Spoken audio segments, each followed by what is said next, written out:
Hit TV YouTube channels లో మీ వ్యాపార ప్రకటనలకు మరియు ప్రమోషనల్ ఇంటర్వ్యూస్ కోసం వెంటనే సంప్రదించండి. నమస్తే, welcome to hit TV. Hit టీవీలో కొన్ని ఆధ్యాత్మిక కార్యక్రమాలు చేస్తూ ఉన్నాం.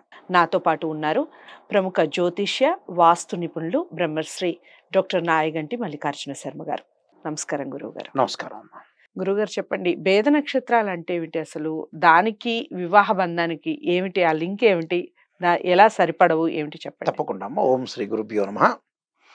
వేద నక్షత్రం అంటే ఏంటంటే, ఏదైనా సరే భార్యాభర్తల యొక్క బంధం అనేది లాంగ్ రన్లో ట్రావెల్ చేయాల్సిన అవసరం అనేది ఒకటి ఉంటుంది.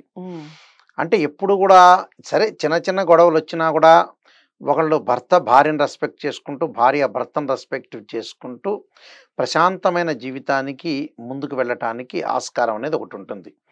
అంటే జాతక పరంగా మనం జ్యోతిష్ శాస్త్రం ప్రకారంగా అన్నీ చూసుకొని ముందుకు వెళ్ళటం అనేది చాలా బెటర్. దానిలో కొన్ని నక్షత్రాలు ఉంటాయి, కొంతమంది కలవని నక్షత్రాలు ఉంటాయి. ఆ కలవని నక్షత్రాల వాళ్ళు ఎవరైతే ఉంటారో వాళ్ళంతా కూడా ప్రాబ్లమ్స్ క్రియేట్ అయ్యే అవకాశాలు ఎక్కువ ఉంటాయి. అంటే difference of opinions wife and హస్బెండ్లో రిలేషన్లో మ్యూచువల్ అండర్స్టాండింగ్ లేకపోవటం, అలానే వాళ్ళ యొక్క ఏదో ఒక రకమైన డిస్ప్యూట్స్ విభేదాలు జరిగే అభిప్రాయం ఉంటుంది. అంటే ఏకాభిప్రాయ సాధన అనేది ఉండదు. ఆ నక్షత్రాల్లో ప్రత్యేకంగా కొన్ని నక్షత్రాలు ఉంటాయి. వాస్తవంగా అయితే వాటిల్లో మృగశిర, చిత్తా, ధనిష్ట నక్షత్రాలు ఉన్నాయి.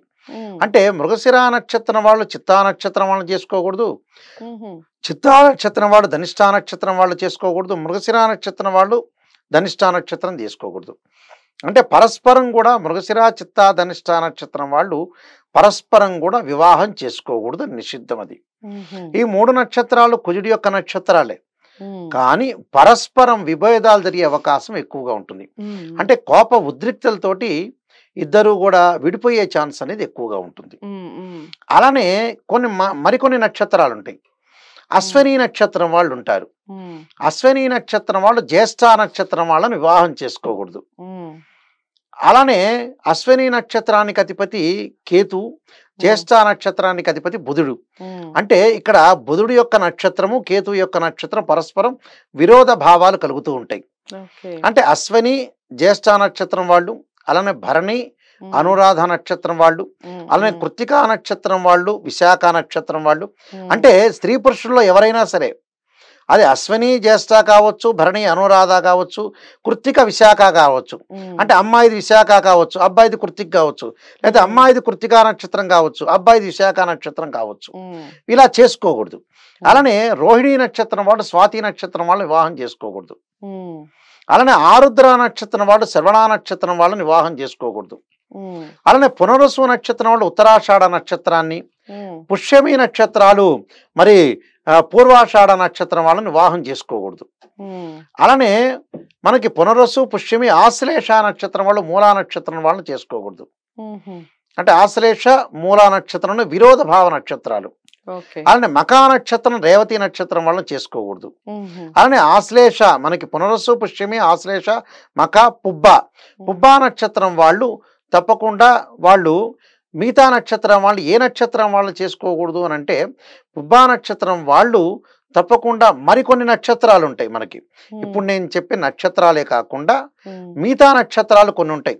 ఇప్పుడు నేను చెప్పిన పుబ్బా నక్షత్రం వాళ్ళు ఉత్తరాభాద్ర నక్షత్రం వాళ్ళు చేసుకోకూడదు.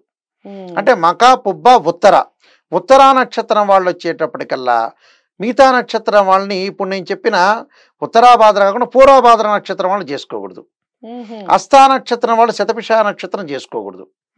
దీనికి కారణం ఏంటంటే, అశ్విని నక్షత్రం వాళ్ళు జ్యేష్ఠ నక్షత్రం వాళ్ళకి చేసుకోకపోవటానికి కారణం, అశ్విని నక్షత్రానికి అధిపతి కేతు, జ్యేష్ఠ నక్షత్రానికి బుధుడు అధిపతి. అంటే బుధకేతువులు కలవకూడదని అర్థం ఇక్కడ. అంటే బుధకేతువులు కలిస్తే ఏంటంటే బుద్ధి వికసించి ఏం చేస్తారో వాళ్ళకి తెలియకుండా విడిపోయే సందర్భం ఎక్కువగా ఉంటుంది. అలాంటి నక్షత్రాలు ఉన్నాయి ఇక్కడ మనం చెప్పిన వాటిలో. అశ్విని, జ్యేష్ఠ, అలానే మకా, రేవతి. మకా నక్షత్రానికి కూడా కేతు అధిపతి, రేవతి నక్షత్రానికి కూడా బుధుడు అధిపతి. ఇలాంటి స్ట్రక్చర్ లో మనం చేసుకోకూడదు. అలానే మనకు భరణి నక్షత్రము, అలా అనురాధ నక్షత్రం చేసుకోకూడదు.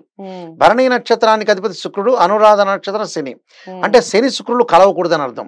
శుక్రుడు కళత్రకారకుడు, శనితో కలవటం వల్ల విభేదాలు వస్తాయని అర్థం. అలానే కృత్తికా నక్షత్రానికి అధిపతి రవి, అంటే విశాఖ నక్షత్రంతో కలవకూడదు. అంటే కృత్తికా నక్షత్రం రవి, అలానే విశాఖ నక్షత్రానికి అధిపతి గురువు, అంటే రవి గురువులు కలవకూడదు అని అర్థం. ఇక్కడ రవి గురువులు నక్షత్రాలు, అలానే మనకు వచ్చేటప్పటికల్లా కేతు బుధుడు యొక్క నక్షత్రాలు, అలానే శుక్రశనుల యొక్క నక్షత్రాలు కలిసి ఉండకూడదు అని అర్థం. కలిస్తే ప్రమాదం వచ్చే అవకాశం ఎక్కువగా ఉంటుంది.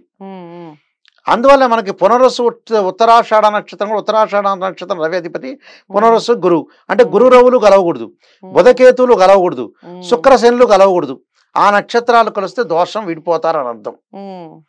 అలాగా ఈ నక్షత్రాలు ఏమే నక్షత్రాలు కలుస్తాయి, ఏమే నక్షత్రాలు కలవకూడదు అనేది చూసుకుని ముందుకు వెళ్ళాలి. లేకపోతే ఏంటంటే సంబంధం చూసినంత లోపల వాళ్ళు విడిపోయే అవకాశం ఎక్కువ ఉంటుంది. అంటే విడిపోవటానికి కాదుగా మనం పెళ్లి చేసుకునేది, మంచిగా ఉండటానికి. భార్యాభర్తలు ఇద్దరు కూడా లాంగ్ రన్ లో బాగుండాలి, మంచిగా సంపాదించుకోవాలి, సంతానవంతురాలు, ప్రశాంతంగా ఉండాలి. అసలు ఆ బంధమే దృఢమైంది. ఆ బంధమే దృఢమైంది. ఆ బంధం దృఢమైన బంధం, చాలా చక్కగా వ్యవహరించాలి, ముందుకు వెళ్ళాలి, పిల్లల్ని చూసుకోవాలి. చూసుకుంటేనే కరెక్ట్ అయినట్టు జీవితం అనేది. అంటే మనిషికి జీవితంలో వచ్చేది ఏమి ఉండదు. ఇక్కడ ఏమవుతుందంటే ప్రేమ అనేది చాలా ఇంపార్టెంట్. ఇక్కడ మనిషి పుట్టినప్పటి నుంచి కూడా చనిపోయే వరకు కూడా ప్రేమ అనేది శాశ్వతమైంది. ఇక్కడ ఒక తండ్రి మీద ప్రేమ ఉండొచ్చు, తల్లి మీద ఉండొచ్చు, అన్నదమ్ముల మీద ఉండొచ్చు, తర్వాత చెల్లెళ్ళ మీద ఉండొచ్చు, భర్త మీద ఉండొచ్చు, కొడుకు మీద, కూతురు మీద. ఇవన్నీ కూడా బంధాలు. ఇవన్నీ కూడా బంధాలు అనేవి చాలా ఇంపార్టెంట్. ఇక్కడ భగవంతుడి యొక్క సృష్టిలో ఏంటంటే ఇంటర్ కోర్స్ అనేది కేవలం సంతానం గురించే చెప్పబడిందే. అది నార్మల్ విషయం. అది ఎందుకంటే ప్రేమ అనేది ఏంటంటే లాంగ్ రన్ లో ఉండాల్సింది. ఏంటంటే సంతానం గురించి మాత్రమే ఆ సృష్టి అనేది భగవంతుడి యొక్క సృష్టించిన ప్రక్రియ మాత్రమే. కానీ ప్రేమ అనేది ఉదాహరణకి ఒక ఇంటర్మీడియట్ చదువుతున్న 2 years ఎవరికొళ్ళు సంథింగ్ ఒక మగపిల్లలు ఆడపిల్లలు ఉంటారు. ఆ 2 ఏళ్ళు వాళ్ళు చదువుతుంటారు.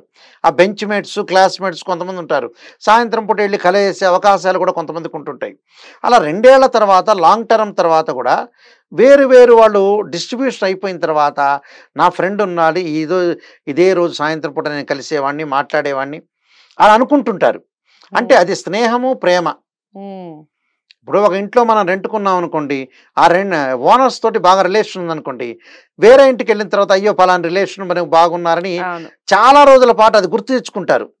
అదొక రికగ్నైజ్డ్ లాగా, అంటే మెమరీలో ఉంటుంది. అలానే ఫ్రెండ్షిప్ లో కూడా చాలా వాల్యూ ఉంటుంది.